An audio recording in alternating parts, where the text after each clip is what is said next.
Bogawantalawa give கீழ்பிரிவு தோட்டத்தில் மலசலக்கூட குழியிலிருந்து 8 வயது சிறுவன் ஒருவன் சடலமாக மீட்கப்பட்டுள்ளதாக பொகவந்தலாவ போலீசார் தெரிவித்தனர்.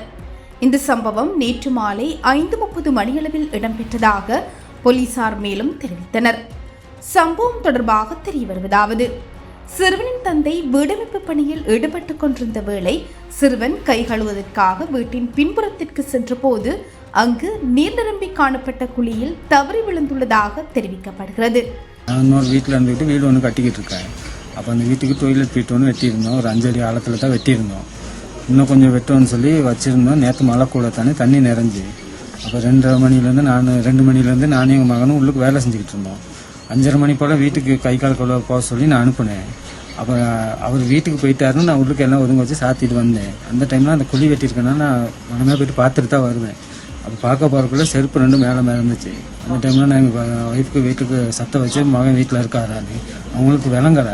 இன்னும் கொஞ்சம் பெலமாக சத்தம் வச்சு அவங்க வர்ற டைமுக்கு நான் அந்த இடத்துலேருந்து பார்க்குறதால அந்த தண்ணி நிறைஞ்சதில் மூளையில் கருப்பாக தெரிஞ்சிச்சு. அந்த டைமில் என்னமா இருக்கும் அப்படின்னு நான் டக்குன்னு மேலே தூக்குனேன். என் மகன் உள்ளுக்கு இருந்து எடுத்தேன் வெளியே. இருக்கிற குளிக்க போனார் அவரு. அது அந்த தண்ணியை பார்க்க போயிருக்காரு போலங்க. அந்த பொட்டி பூசிக்கிட்டு இருந்தோம். கைக்கெல்லாம் பொட்டி கை கழுவ தான் போயிருக்காரு.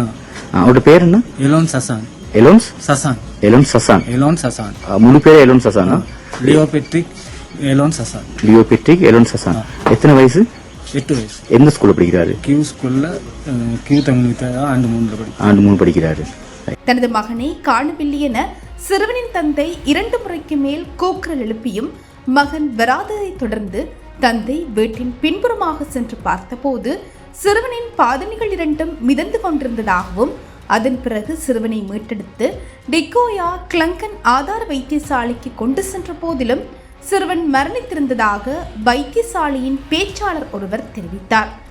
இதேவேளை கிவ் தமிழ் வித்தியாலயத்தில் தரம் 3 கல்வி கற்று வந்த லியோ பெட்ரிக் எலன்சன் என்ற சிறுவனே இவ்வாறு சடலமாக மீட்கப்பட்டதாக போலீசாரின் ஆரம்பகட்ட விசாரணைகளிலிருந்து தெரிய வந்துள்ளது.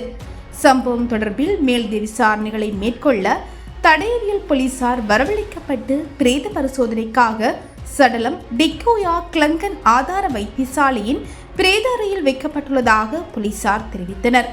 இந்த சம்பவம் தொடர்பாக மேலதிக விசாரணைகளை பொகவந்தலாவ போலீசார் மேற்கொண்டு வருகின்றனர்.